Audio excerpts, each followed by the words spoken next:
It's great to be back in beautiful Davos, Switzerland, and to address so many respected business leaders, so many friends, few enemies, and all of the distinguished guests. It's a who's who, I will say that.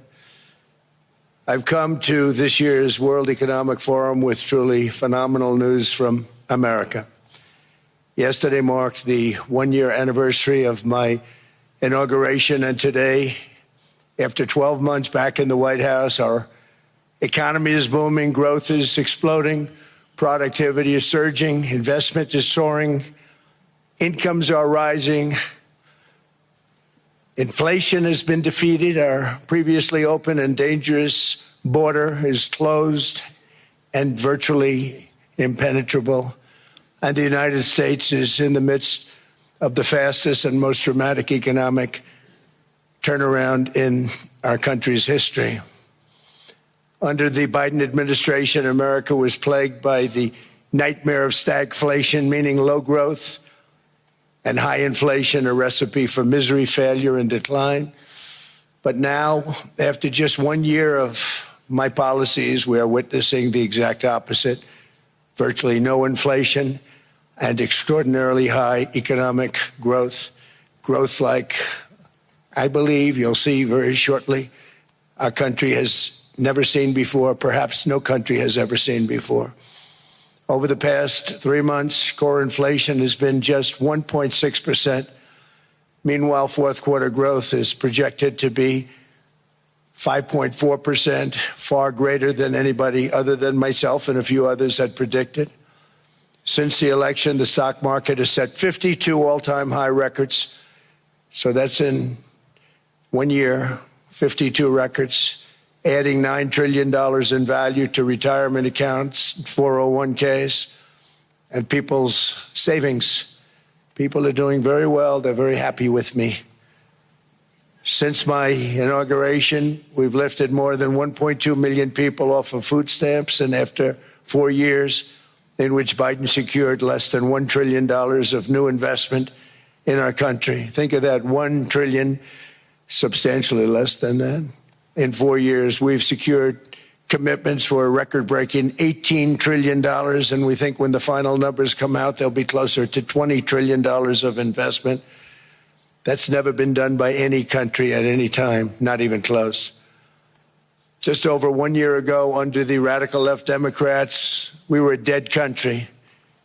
Now we are the hottest country anywhere in the world.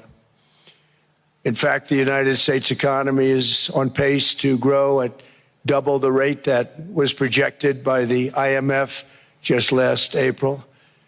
And with my growth and tariff policies, it should be much higher. I really believe we can be much higher than that. And this is all great news, and it's great for all nations. The USA is the economic engine on the planet, and when America booms, the entire world booms. It's been the history. When it goes bad, it goes bad. You all follow us down, and you follow us up, and we're at a point that I don't believe we've ever been. I never thought we could do it this quickly. My biggest surprise is I thought it would take more than a year, maybe like a year and 1 month. But it's happened very quickly. This afternoon, I want to discuss how we have achieved this economic miracle, how we intend to raise living standards for our citizens to levels never seen before, and perhaps how you too and the places where you come from can do much better by following what we're doing, because certain places in Europe are not even recognizable, frankly, anymore. They're not recognizable. And we can argue about it, but there's no argument. Friends come back from different places. I don't want to insult anybody and say I don't recognize it. And that's not in a positive way. That's in a very negative way. And I love Europe, and I want to see Europe go good, but it's not heading in the right direction. In recent decades, it became conventional wisdom in Washington and European capitals that the only way to grow a modern Western economy was through ever-increasing government spending, unchecked mass migration, and endless foreign imports. The consensus was that so-called dirty jobs and heavy industry should be sent elsewhere, that affordable energy should be replaced by the Green New Scam, and that countries could be propped up by importing new and entirely different populations from faraway lands. This was the path that sleepy Joe Biden administration and many other Western governments very foolishly followed, turning their backs on everything that makes nations rich and powerful and strong. And there's so much potential in so many nations. The result was record budget and trade deficits and a growing sovereign deficit driven by the largest wave of mass migration in human history. We've never seen anything like it.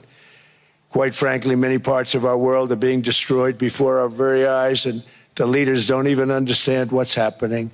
And the ones that do understand aren't doing anything about it.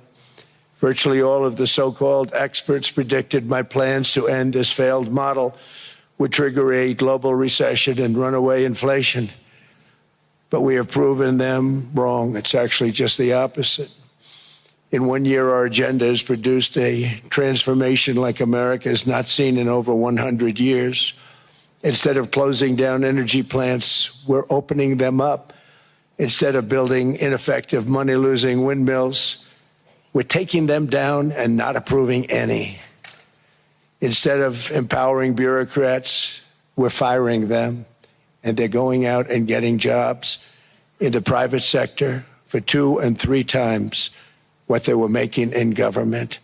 So they started off hating me when we fired them, and now they love me. Instead of raising taxes on domestic producers, we're lowering them and raising tariffs on foreign nations to pay for the damage that they've caused. In 12 months, we have removed over 270,000 bureaucrats from the federal payrolls, the largest single-year reduction in government employment since the end of World War II. Nobody thought that was coming, but we had no choice. To make a country great, you can't have all federal jobs. We've cut federal spending by $100 billion and slashed the federal budget deficit by 27% in the single year. It's going to go down quite a bit more from that, driving inflation way down from the record highs of the Biden administration. Every month, they went up and up and up. I promised to cut 10 old regulations for every single new regulation. But instead, I've cut, actually, till this point, 129 regulations for every one new regulation approved. So every time they come in with a new regulation, we do at least 10, but so far it's averaging out to 129, if you can believe it. In July, we passed the largest tax cuts in American history, including no tax on tips, no tax on overtime, no tax on Social Security for our great seniors. We also provided 100% expensing. That's the one they like. And bonus depreciation for all new equipment and capital investments to help companies expand and shift production to America.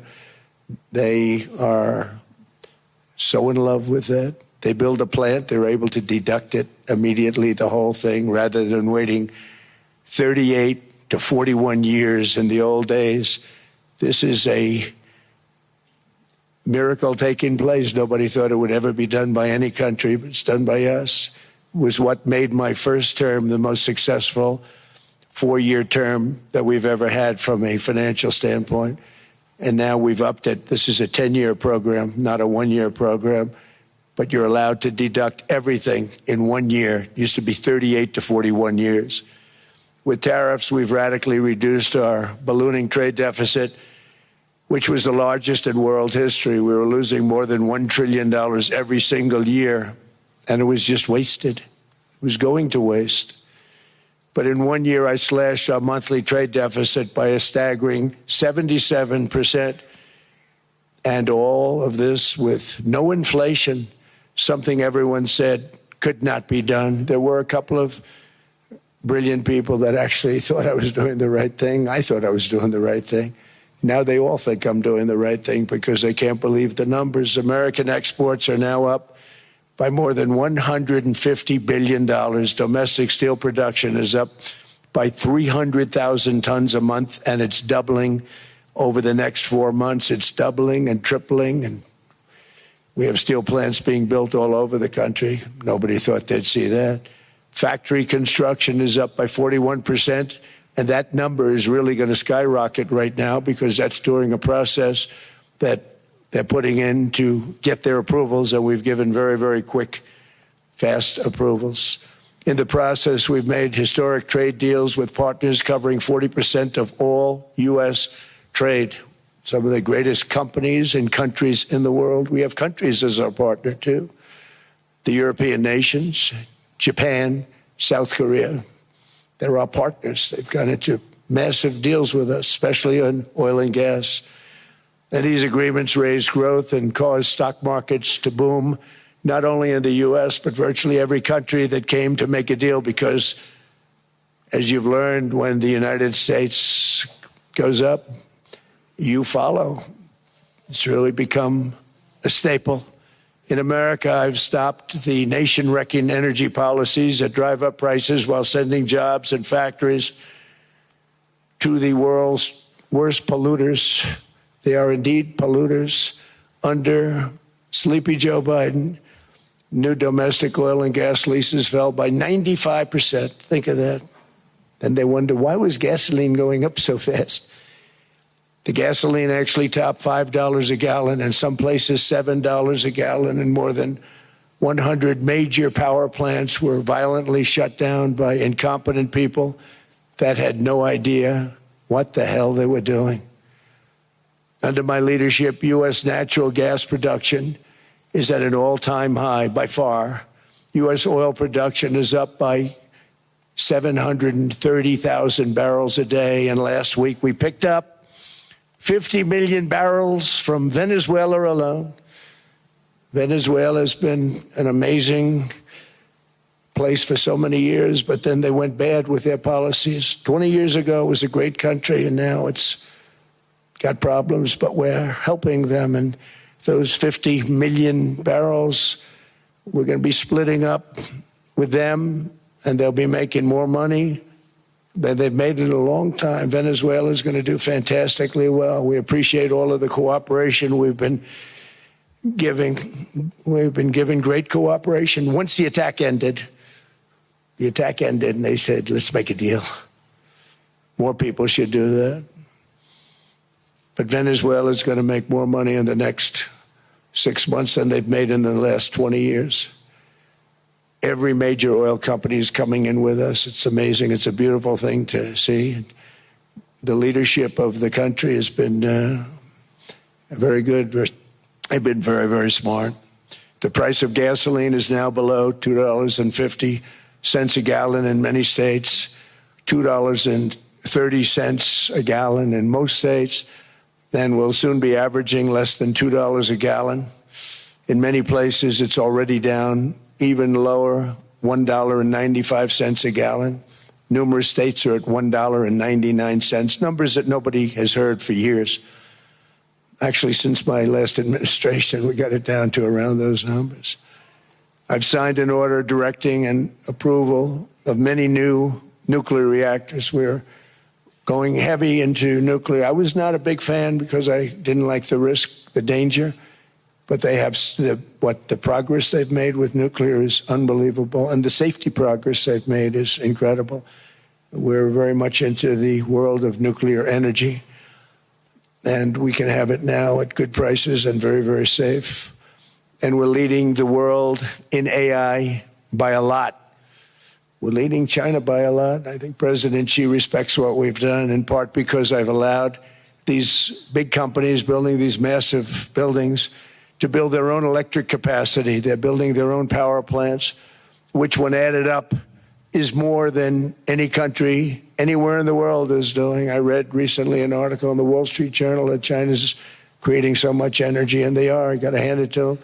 But we're creating as much or more, and we're letting them do that. I'm very proud of it. It was my idea. I said, you can't create this much energy. We needed more than double the energy currently in the country just to take care of the AI plants.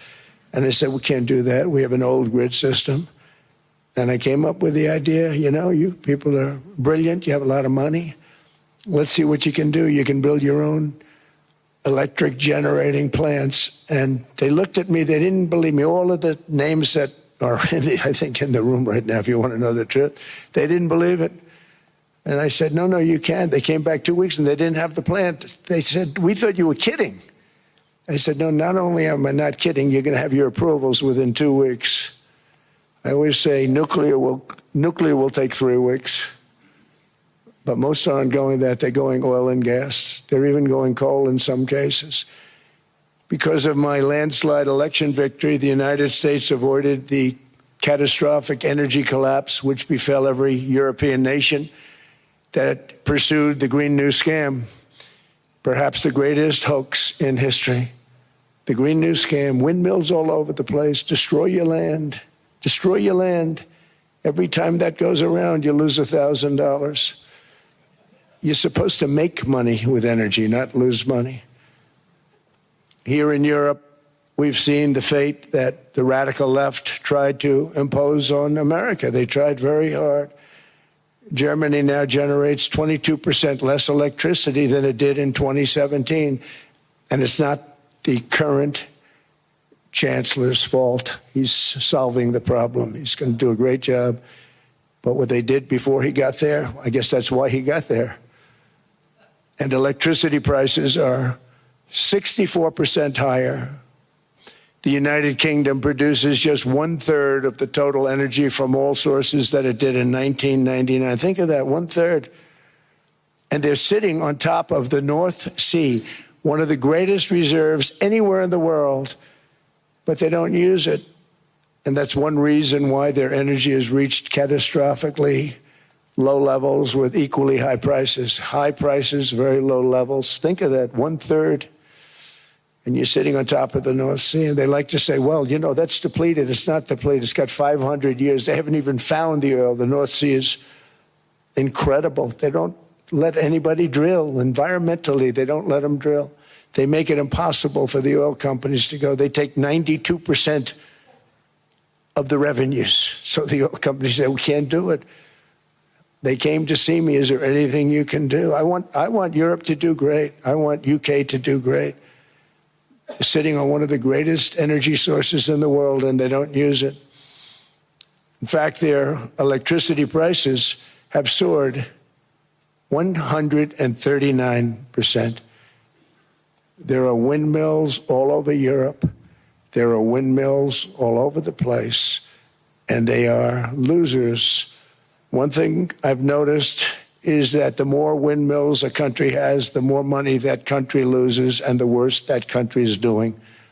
China makes almost all of the windmills, and yet I haven't been able to find any wind farms in China. Did you ever think of that? It's a good way of looking at it. They're smart. China's very smart. They make them, they sell them for a fortune. They sell them to the stupid people that buy them, but they don't use them themselves. They put up a couple of big wind farms, but they don't use them. They just put them up to show people what they could look like. They don't spin. They don't do anything. They use a thing called coal, mostly. But China goes with the coal. They go with oil and gas. They're starting to look at nuclear a little bit, and they're doing just fine. They make a fortune selling the windmills, though, and I think really that's one that they wouldn't be surprised if it stopped. They are shocked that it continues to go. They're very friendly with me. They're shocked that people continue to buy those damn things. They killed the birds. They ruin your landscapes. Other than that, I think they're fabulous, by the way. Stupid people buy them. The consequences of such destructive policies have been stark, including lower economic growth, lower standards of living, lower birth rates, more socially disruptive migration, more vulnerability to hostile foreign adversaries, and much, much smaller militaries. The United States cares greatly about the people of Europe. We really do. I mean, look, I am derived from Europe. Scotland and Germany, 100% Scotland, my mother, 100% German, my father. And we believe deeply in the bonds we share with Europe. as a civilization. I want to see it do great. That's why issues like energy, trade, immigration, and economic growth must be central concerns to anyone who wants to see a strong and united West, because Europe and those countries have to do their thing. They have to get out of the culture that they've created over the last 10 years. It's horrible what they're doing to themselves. They're destroying themselves. It's beautiful, beautiful places. We want strong allies, not seriously weakened ones. We want Europe to be strong. Ultimately, these are matters of national security, and perhaps no current issue makes the situation more clear than what's currently going on with Greenland. Would you like me to say a few words of Greenland? I was going to leave it out of the speech, but I think I would have been reviewed very negatively. I have tremendous respect for both the people of Greenland and the people of Denmark, tremendous respect. But every NATO ally has an obligation to be able to defend their own territory. And the fact is, no nation or group of nations is in any position to be able to secure Greenland other than the United States. We're a great power, much greater than people even understand. I think they found that out 2 weeks ago in Venezuela. We saw this in World War II, when Denmark fell to Germany after just 6 hours of fighting and was totally unable to defend either itself or Greenland. So the United States was then compelled, we did it, we felt an obligation to do it, to send our own forces to hold the Greenland territory, and hold it we did at great cost and expense. They didn't have a chance of getting on it, and they tried. Denmark knows that. We literally set up bases on Greenland for Denmark. We fought for Denmark. We weren't fighting for anyone else. We were fighting to save it for Denmark. Big, beautiful piece of ice. It's hard to call it land. It's a big piece of ice. But we saved Greenland and successfully prevented our enemies from gaining a foothold in our hemisphere. So we did it for ourselves also. And then after the war, which we won it big. Without us, right now you'd all be speaking German and a little Japanese, perhaps. After the war, we gave Greenland back to Denmark. How stupid were we to do that? But we did it. But we gave it back. But how ungrateful are they now? So now our country and the world face much greater risks than it did ever before because of missiles, because of nuclear, because of weapons of warfare that I can't even talk about. 2 weeks ago, they saw weapons that nobody ever heard of. They weren't able to fire one shot at us. They said, what happened? Everything was discombobulated. They said, we've got them in our sights. Press the trigger, and nothing happened. No anti-aircraft missiles went up. There was one that went up about 30 feet and crashed down right next to the people that sent it. They said, what the hell is going on? Those defensive systems were made by Russia and by China. So they're going to go back to the drawing boards, I guess. Greenland is a vast, almost entirely uninhabited and undeveloped territory. It's sitting undefended in a key strategic location between the United States, Russia, and China. That's exactly where it is, right smack in the middle. Wasn't important nearly when we gave it back. You know, when we gave it back, it wasn't the same as it is now. It's not important for any other reason, you know, everyone talks about the minerals. There's so many places. There's no rare earth, no such thing as rare earth. There's rare processing, but there's so much rare earth. And to get to this rare earth, you got to go through hundreds of feet of ice. That's not the reason we need it. We need it for strategic national security and international security. This enormous unsecured island is actually part of North America, on the northern frontier of the Western Hemisphere. That's our territory. It is therefore a core national security interest of the United States of America. And in fact, it's been our policy for hundreds of years to prevent outside threats from entering our hemisphere, and we've done it very successfully. We've never been stronger than we are now. That's why American presidents have sought to purchase Greenland for nearly 2 centuries. You know, for 2 centuries they've been trying to do it. They should have kept it after World War II, but they had a different president. That's all right. People think differently. Much more necessary now than it was at that time, however. In 2019, Denmark said that they would spend over $200 million to strengthen Greenland's defenses. But as you know, they spent less than 1% of that amount. 1%. There's no sign of Denmark there. And I say that with great respect for Denmark, whose people I love, whose leaders are very good.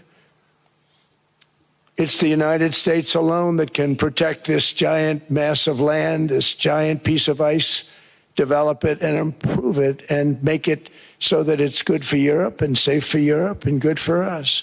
And that's the reason I'm seeking immediate negotiations to once again discuss the acquisition of Greenland by the United States, just as we have acquired many other territories throughout our history, as many of the European nations have. They've acquired, there's nothing wrong with it.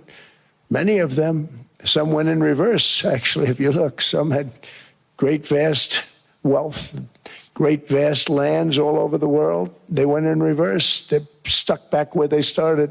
That happens too. But some grow.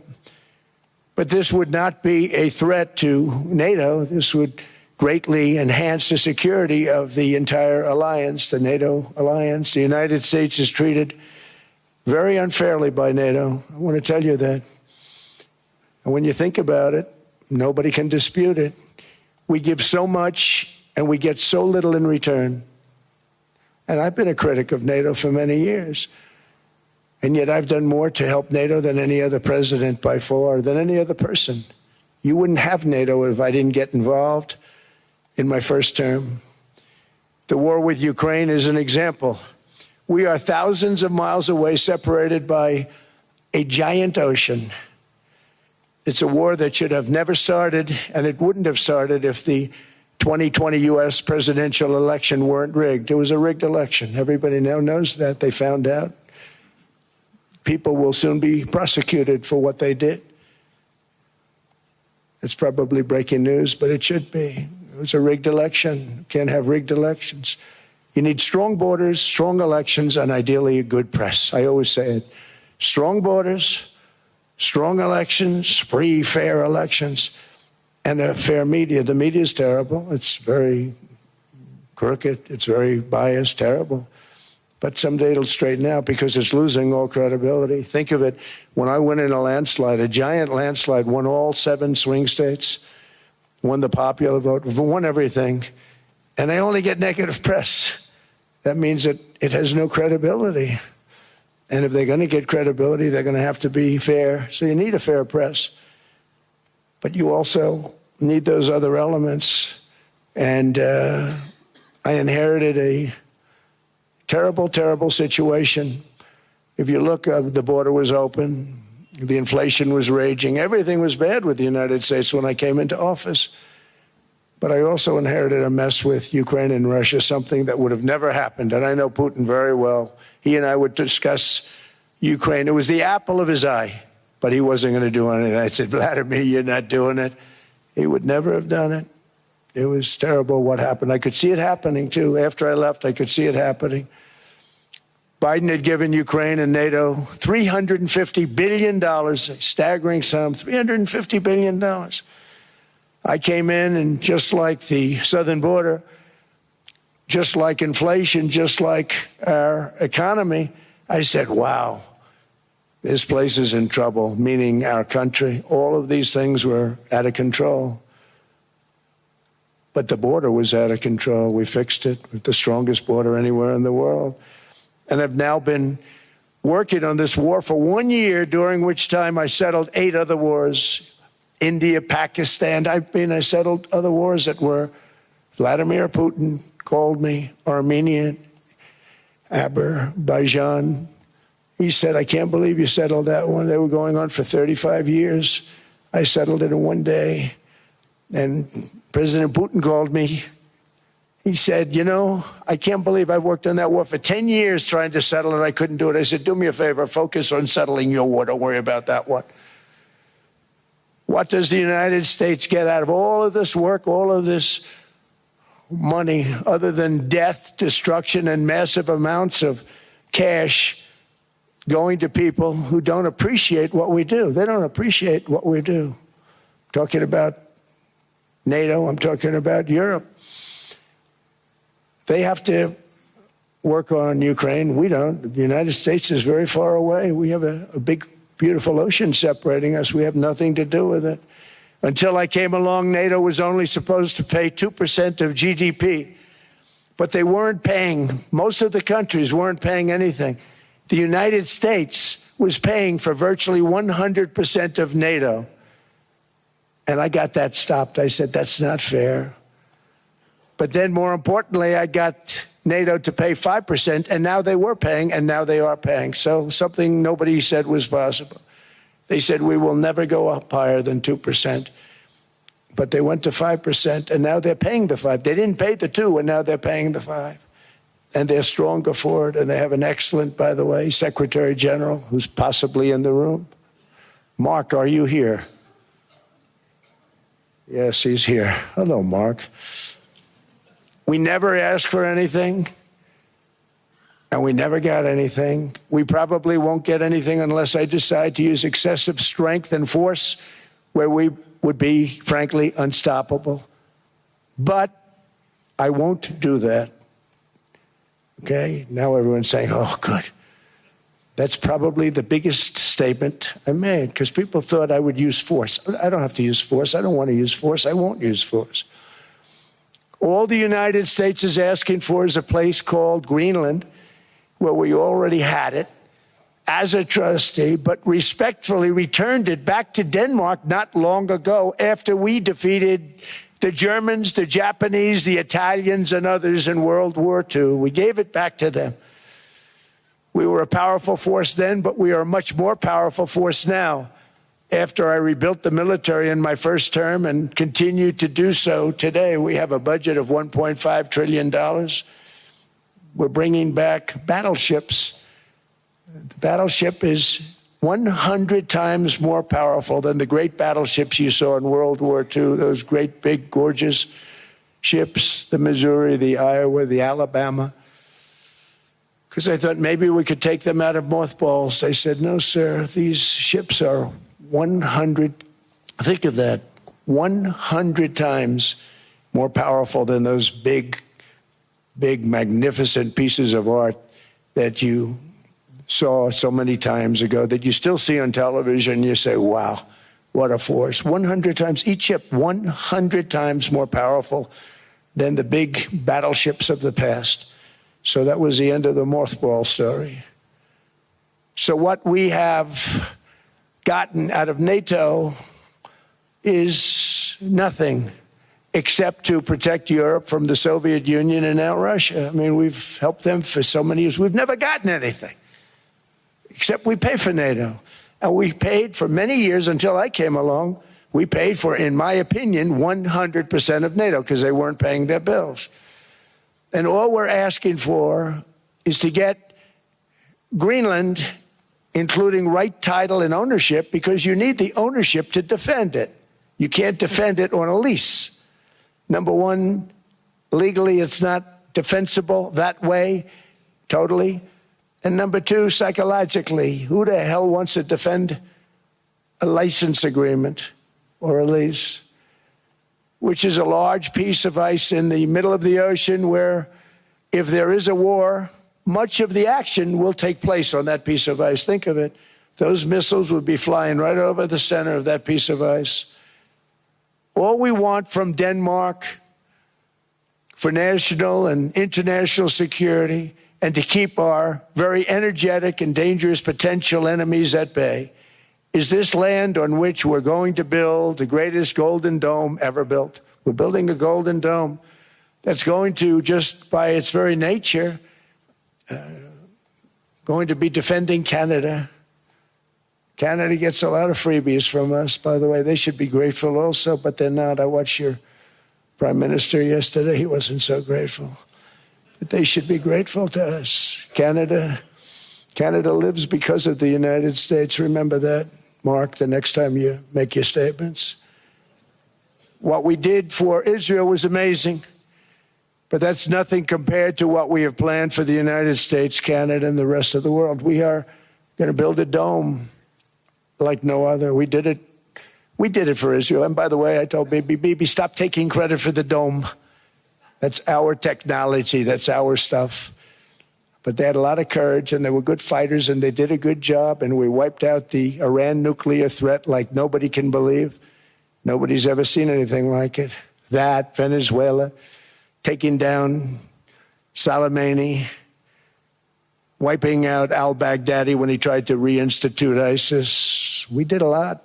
I did a lot of big things, all perfectly executed. Everyone was perfectly executed. Somebody told me that, a military expert told me, sir, everything you've done has been perfectly executed. I said, I know. So other presidents have spent, whether foolishly or not, trillions and trillions of dollars on NATO and gotten absolutely nothing in return. We've never asked for anything. It's always a one-way street. Now they want us to help them with Ukraine. And we say, we're going to. I'm really helping, not even them. I want to see, last week, if you saw, it was 10,000 soldiers, but last month it was 31,000 soldiers died. 31,000. That's this room times, the number of people in this room times 30. Think of it. 30,000 soldiers died in 1 month. The month before it was 27,000. The month before that it was 28,000. The month before that it was 25,000. It's a bloodbath over there. And that's what I want to stop. It doesn't help the United States, but these are souls. These are young people. Look like you, look like some of you right in the front row. They go to war. Their parents are so proud. Oh, there he goes, comes back. 2 weeks later, they get a call, your son's head's been blown off. I want to stop it. It's a horrible war. It's the worst since World War II. They keep going, they'll exceed World War II. The numbers are staggering, how many people they've lost. They don't want to talk about it. Ukraine and Russia lost just tremendous amounts. And I'm dealing with President Putin, and he wants to make a deal, I believe. I'm dealing with President Zelensky, and I think he wants to make a deal. I'm meeting him today. He might be in the audience right now. But they got to get that war stopped because too many people are dying, needlessly dying. Too many souls are being lost. It's the only reason I'm interested in doing it. But in doing it, I'm helping Europe, I'm helping NATO, and I've until the last few days when I told them about Iceland, they loved me. They called me daddy, right, last time. A very smart man said, he's our daddy. He's running it. I was like running it. I went from running it to being a terrible human being. But now what I'm asking for is a piece of ice, cold and poorly located, that can play a vital role in world peace and world protection. It's a very small ask compared to what we have given them for many, many decades. But the problem with NATO is that we'll be there for them 100%. But I'm not sure that they'd be there for us if we gave them the call. Gentlemen, we are being attacked. We're under attack by such and such a nation. I know them all very well. I'm not sure that they'd be there. I know we'd be there for them. I don't know that they'd be there for us. So with all of the money we expend, with all of the blood, sweat, and tears, I don't know that they'd be there for us. They're not there for us on Iceland, that I can tell you. I mean, our stock market took the first dip yesterday because of Iceland. So Iceland's already cost us a lot of money. But that dip is peanuts compared to what it's gone up. And we have an unbelievable future in that stock. That stock market is going to be doubled. We're going to hit 50,000, and that stock market's going to double in a relatively short period of time because of everything that's happening. But this is a good example. After giving NATO and European nations trillions and trillions of dollars in defense, they buy our weapons. We make the greatest weapons in the world, but now we're going to make them faster, much faster. You saw that. I put a cap on the salaries. Then I put no buybacks, no stock buybacks, no various other things that they were doing. I mean, they were making $50 million, but it would take them 3 years to give you a Patriot missile. I said, that's not good. My chauffeur can do a better job than that, and he makes slightly less than 50. They make big salaries. If they're going to make those big salaries, they're going to have to produce a lot faster. The good news is we have the greatest equipment in the world. Now we're going to start making it a lot faster. They're going to build additional plants. And all of the money that goes into stock buybacks is going to go into building plants. We're not allowing stock buybacks by defense companies any longer. They're going to build new plants to make Tomahawks, Patriots. We have the best equipment, F-35s, F-47, the new one just coming out. They say it's the most devastating plane, fighter jet ever. Who knows? They called it 47. If I don't like it, I'm going to take the 47 off it. I wonder why they called it 47. We'll have to think about that. But if I don't like it, I'm going to take that 47 off. But it's supposed to be the Stage 6. It's supposed to be the first Stage 6 plane, undetectable, like our B-2 bombers were undetectable. They flew right over Iran. They were undetectable. And they did their job, and they got the hell out of there. So we want a piece of ice for world protection, and they won't give it. We've never asked for anything else, and we could have kept that piece of land, and we didn't. So they have a choice. You can say yes, and we will be very appreciative, or you can say no, and we will remember. A strong and secure America means a strong NATO, and that's one reason why I'm working every day to ensure our military is very powerful, our borders are very strong, and above all, our economy is strong because national security requires economic security and economic prosperity, and we have the greatest that we've ever had.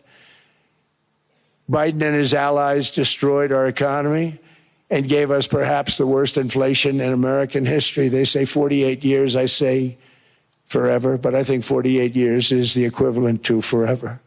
Whether it's 48 years or ever, it's terrible. Costing the typical family $33,000. What they did to this country should never, ever be forgotten. It's early, but he has to be rated as the worst president we've ever had by far. The auto pen did much of the damage. The auto pen, he was the auto pen president, because I don't believe a sane president would have ever signed the kind of things that he signed. But now grocery prices, energy prices, airfares, mortgage rates, rent, and car payments are all coming down, and they're coming down fast. We inherited a mess, but we've done a hell of a job in 12 months. Under my most favored nation policy for drug prices, the cost of prescription drugs is coming down by up to 90%, depending on the way you calculate. You could also say 5, 6, 7, 800%. There are two ways of figuring that. But we have a favored nations policy that every president wanted, no president was able to get. I got it, and other nations approved it. And I had to use tariffs in order to get it because they said, no way. In other words, a pill that costs 10% in London costs $130. Think it costs $10 in London, costs $130 in New York or in Los Angeles. And I'd say, boy, that's bad. Friends of mine would say, you know, we go to London, you can buy the stuff for nothing. We go all over the world, we can buy it for nothing. Because basically America was subsidizing every nation in the world because presidents allowed them to get away with it. It became very tough. So when I called up Emmanuel Macron, I watched him yesterday with those beautiful sunglasses. What the hell happened? But I watched him sort of be tough. But he was at $10 for a pill. And I said, Emmanuel, and I have all the big pharmaceutical companies are in total agreement. It wasn't easy, by the way. They're tough, smart. They've been getting away with the scam for a long time. But they gave it up. But they said, you'll never get the countries to approve it. I said, why is that? Because they won't. They always said, we're not paying any more. Get the rest for the United States. So over the years, they stayed the same. We just went up, up, up. And I mean, we would pay 13, 14, 15 times more than some certain countries would. So I said, no, they'll approve it 100%. Sir, you'll never get them to approve it. I said, I guarantee you. But I actually sided with Emmanuel, who probably is in the room too. And I like him. I actually like him. Hard to believe, isn't it? And I said, Emmanuel, you're going to have to lift the price of that pill to $20, maybe $30. Think of that. That means it's a doubling of prescription drugs. Might be a tripling, might be a quadrupling. It's not easy. No, no, no, Donald, I will not do that. I said, yes, you will, 100%. He said, no, no, no. You're asking me to double. I said, Emmanuel, you've been taking advantage of the United States for 30 years with prescription drugs. You really should do it, and you will do it. I have no doubt. In fact, I am 100% sure you're going to. No, no, no, I will not do it. Because yes, in all fairness to him, he has to double or triple. Because the world being a bigger place than the United States, it's not that you meet in the middle. You just have to go up some, and we come down a lot. They go up a little, we come down a lot. So we're at $130, they're at 10. So they may have to go to 20 or 30. No more than that. I said, Emmanuel, you're going to be doubling or tripling? No, no, no. I said, here's the story, Emmanuel. The answer is you're going to do it. You're going to do it fast. And if you don't, I'm putting a 25% tariff on everything that you sell into the United States and a 100% tariff on your wines and champagnes. And that's about 10 times more than what I'm requesting. And you're going to do it. I don't want to go public with it, but you may make me do that. No, no, Donald, I will do it. I will do it. It took me, on average, 3 minutes a country, saying the same thing. You will do it. They all said, no, no, no, I will not do it. You're asking me to double the cost of prescription. I said, that's right, because you've been screwing us for 30 years. And they said, we will not do it. I said, that's all right. On Monday morning, we're putting a 25, 30, 50. I gave different numbers for different countries. This is also national security we're talking about. Not fair. We're not going to subsidize the whole world. And every one of those countries have agreed to do it. So one of the biggest things that I've done is the fact that we have now most favored nation. We will pay whatever the lowest price is in the entire world. So our drug prices are going to be coming down by staggering 90%. Again, you could say 1,000%, 2,000%. Depends on the way you want to figure it, but we'll go with the way the fake news likes it better because it sounds, can you imagine a 90% reduction sounds much worse. But drug prices are going to be coming down tremendously in all the nations, and I appreciate them doing it, but they did it, in all fairness, without tariffs. I wouldn't have been able to get it done.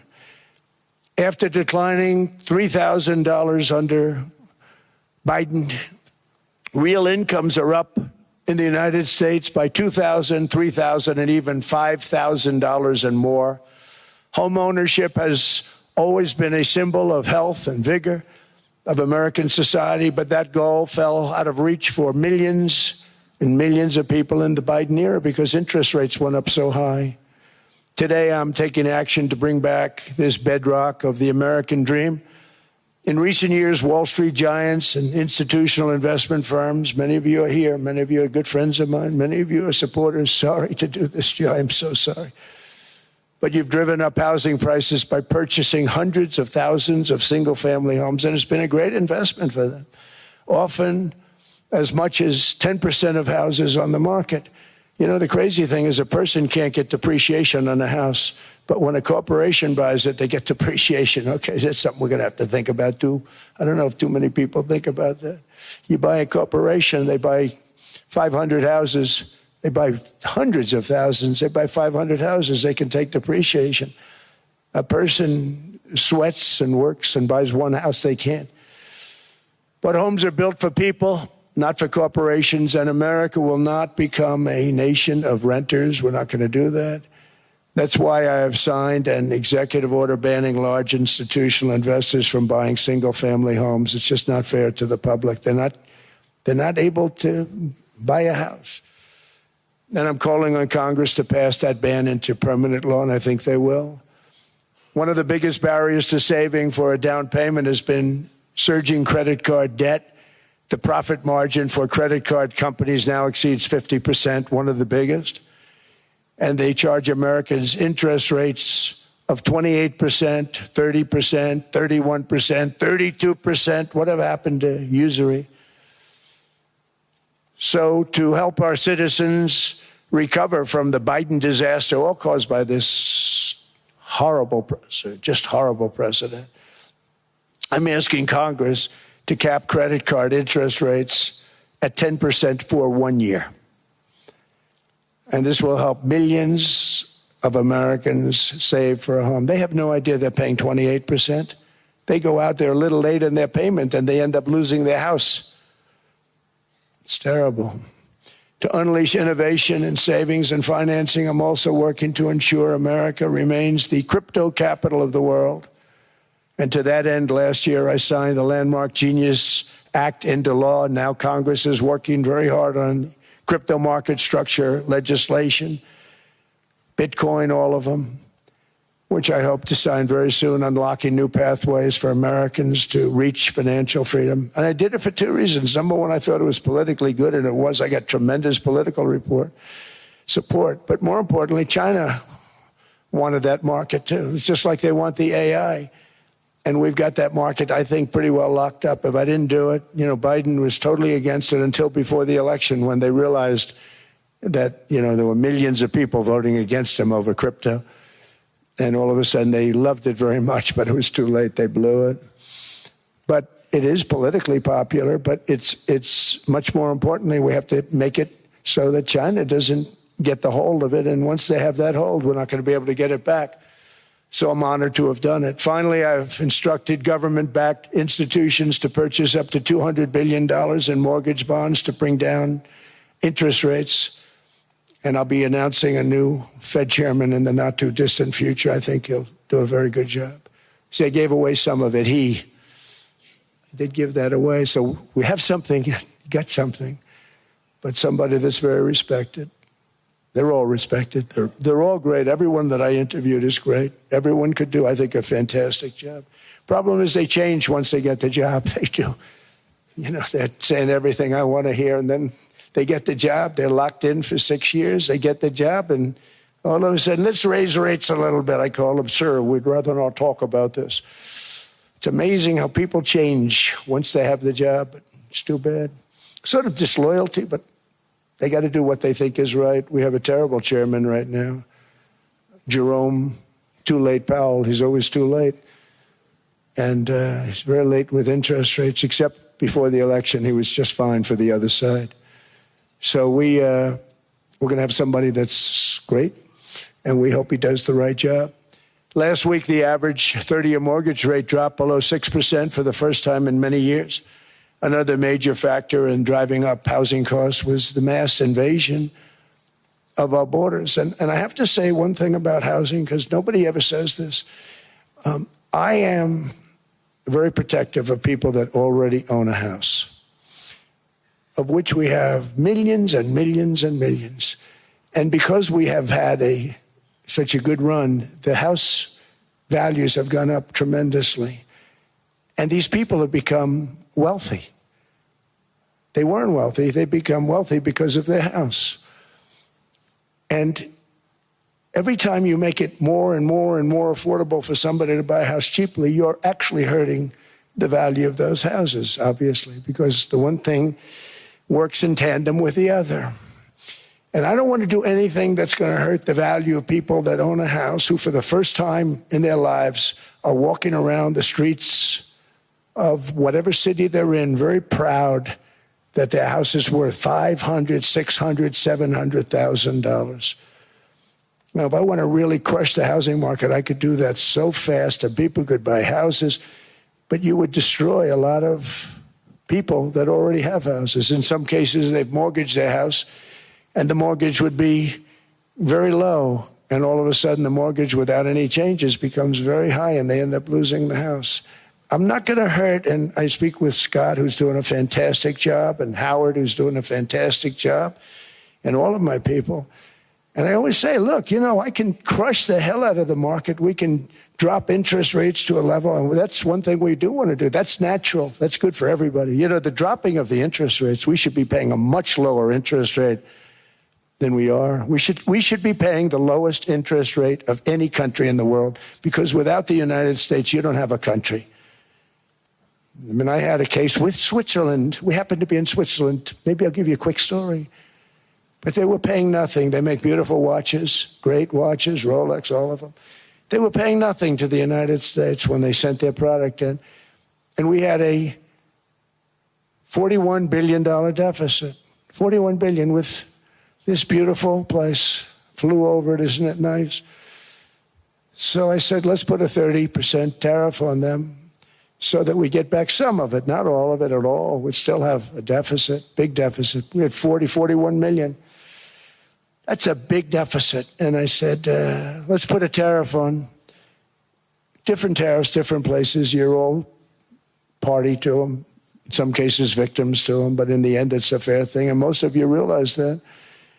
But we put a 30% tariff on Switzerland, and all hell broke loose. They were calling, I mean, like you wouldn't believe. And I know so many people from Switzerland, incredible place, incredible, brilliant place.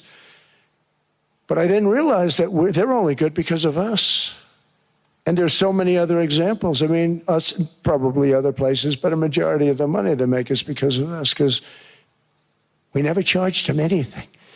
So they come in, they sell their watches, no tariffs, no nothing. They walk away, they make $41 billion on just us. So I said, no, we can't do that. So I'm going to bring it up. I still would have a deficit pretty substantial, but I brought it up to 30%. And I guess Prime Minister, I don't think President, I think Prime Minister called a woman, and she was very repetitive. She said, no, no, no, you cannot do that, 30%. You cannot do that. We are a small, small country. I said, yeah, but you have a big, big deficit. You may be small, but you have a bigger deficit than big countries. He said, no, no, no, please, you cannot do it. Kept saying the same thing over and over. We are a small country. I said, but you're a big country in terms of, and she just rubbed me the wrong way, I'll be honest with you. And I said, all right, thank you, ma'am, appreciate it. Do not do this. Thank you very much, ma'am. And I made it 39%. And then all hell really broke out. And I was paid visits by everybody. Rolex came to see me. They all came to see me. But I realized, and I reduced it, because I don't want to hurt people. I don't want to hurt them. And we brought it down to a, lower level. Doesn't mean it's not going up, but we brought it down to a lower level. But they pay now, tariff. But I realized that we have many places like that where they're making a fortune because of the United States. Without the United States, they wouldn't be making anything. Think of it. Switzerland made $41 billion on us. And as she said, it's a small place. And I realized with that, I don't know, it was so, because she was so aggressive. And I realized in that conversation that the United States is keeping the whole world afloat. Many places, I could give you 6, 7 places just in the people in this little area. I know every one of them. They're looking down. They don't want to see me. They don't want to stare me in the eyes. But they're taking advantage of, everybody took advantage of the United States. But I've been very fair, and I gave them a tariff, and it was fine. But I realized that without us, it's not Switzerland anymore. Without us, it's not any of the countries that are represented here. And we want to work with the countries. We want to work with them. We're not looking to destroy them. I could have said 39, 40%. I could have said I want a 70% tariff, then we make money with Switzerland. But Switzerland would have been probably destroyed, financially destroyed. I don't want to do that. But we should be paying the lowest interest rate of everybody. I hope Scott's listening to this, because we should be paying the lowest interest rate of everybody. Without us, most of the countries don't even work. And then you have the protection factor. Without our military, which is the greatest in the world by far, without our military, you have threats that you wouldn't believe. You wouldn't believe. You don't have threats because of us, and that's because of NATO. One other thing, and I have to say it so importantly, in the old days, and I used to say I'm the youngest in the room. Now I'm among the older. I hate to say it. I don't feel old, but I'm among the older. But I remember not long ago, 20, 25 years ago, when good news came out about, let's say, the United States. The United States had a great quarter. The United States had a great month. All the stocks went up. And that's the way it's supposed to be. Now when they say the United States had a record quarter, it's unbelievable how well it's doing, all the stocks crash because they say, oh no, inflation, they're going to raise interest rates. And they do. Some of these stupid people like Powell, they raise interest rates. And what they do is they stop you from being successful. It used to be when we had a great quarter, a great month, great earnings, great anything, any good news, the stock market went up. That's the way it's going to be. We got to do that again, because that's the way it should be. Now when we have a great month, they want to kill it. Like we did over 5%. People were surprised. We should do 20%. We could do 25%. When we announce good numbers, and the reason is they're so petrified of inflation. And growth doesn't mean inflation. We've had tremendous growth with very low inflation. In fact, growth can fight inflation, proper growth. So we want to get back to the days when we announce great numbers, because we're going to be announcing phenomenal. You know, all these factories that are being built at record, thousands of businesses are being built right now. Remember, $18 trillion is invested. I think the second number is 3. And that was China many years ago. Investments in the country from outside. 18 trillion, nobody's ever seen. And that's money coming in and building things, factories. Thousands of businesses are being built, thousands.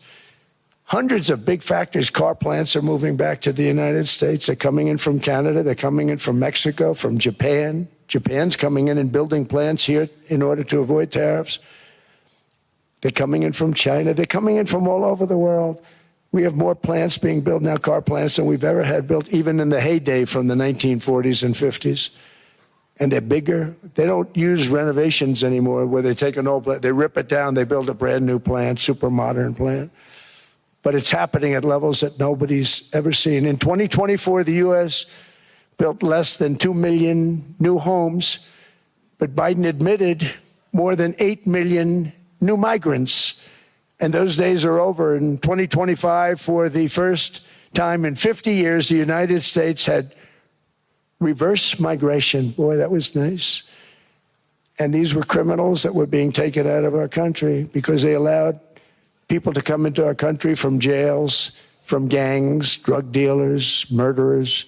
11,888 murderers. We've gotten most of them out.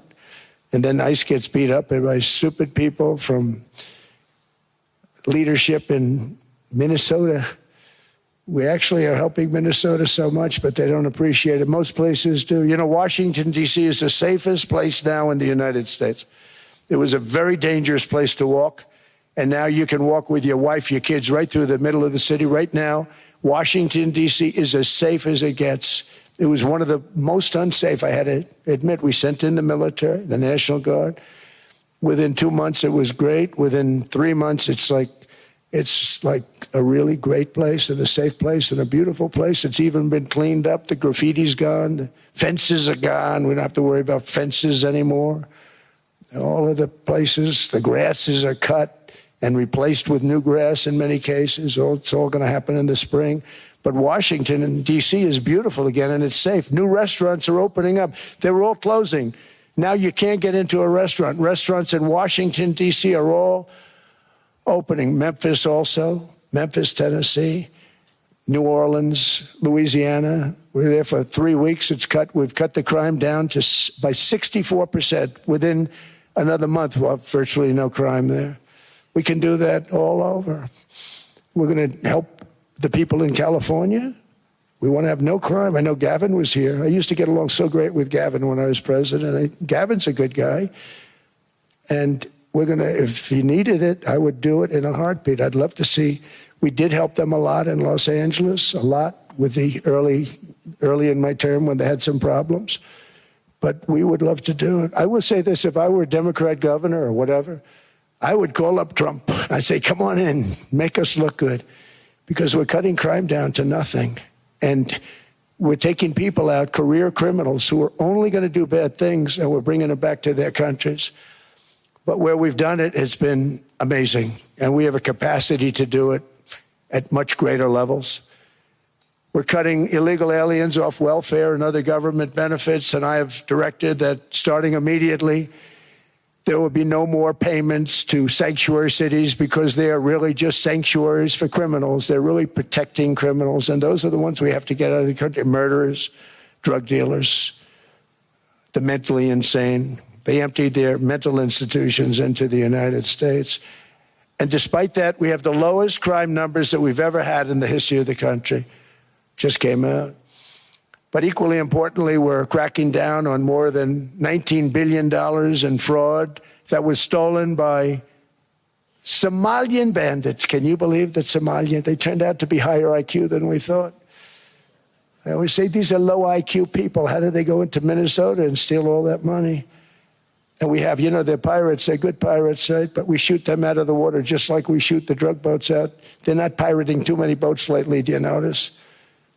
When they go out into those boats, they want to take over $1.5 billion tanker loaded up with oil. And they say, we're going to blow up your boat. They have powerful weapons. You hit the side of the boat, you blow the whole thing up. The insurance companies are petrified. So they say, just give them the boat. We'll give them money instead. And I don't do that. We blow them right the hell out of the water. We see them going out. We blow them out of the water. We don't have any pirates so much anymore. If we do, they won't be there long. We've cut down with the hitting of the boats that are loaded up with drugs, including submarines. Can you believe they actually buy small, they call mini subs, very fast. They're meant for drugs. We've knocked out 2 of them. The Democrats say they were fishing. You have ruined somebody's fishing weekend. I would say a submarine is not a fishing boat. You don't fish. But we've knocked down drugs by water, the oceans, the sea, by 97.2%. Think of that. And I actually say, who the hell are the 3%? Because I would not want to be piloting one of those boats. We knocked them down, and now we're going to start on land. We're going to knock it all out. The land is the easy part. What we did on sea is incredible, and that's our great military. The situation in Minnesota reminds us that the West cannot mass import foreign cultures which have failed to ever build a successful society of their own. I mean, we're taking people from Somalia, and Somalia is a failed, it's not a nation. Got no government, got no police, got no military, got no nothing. And then we have this fake congressperson who they just reported is worth $30 million. You believe this? Ilhan Omar, talking about the Constitution provides me. She comes from a country that's not a country. And she's telling us how to run America. Not going to get away with it much longer, let me tell you. The explosion of prosperity and conclusion and progress that built the West did not come from our tax codes. It ultimately came from our very special culture. This is the precious inheritance that America and Europe have in common. We share it.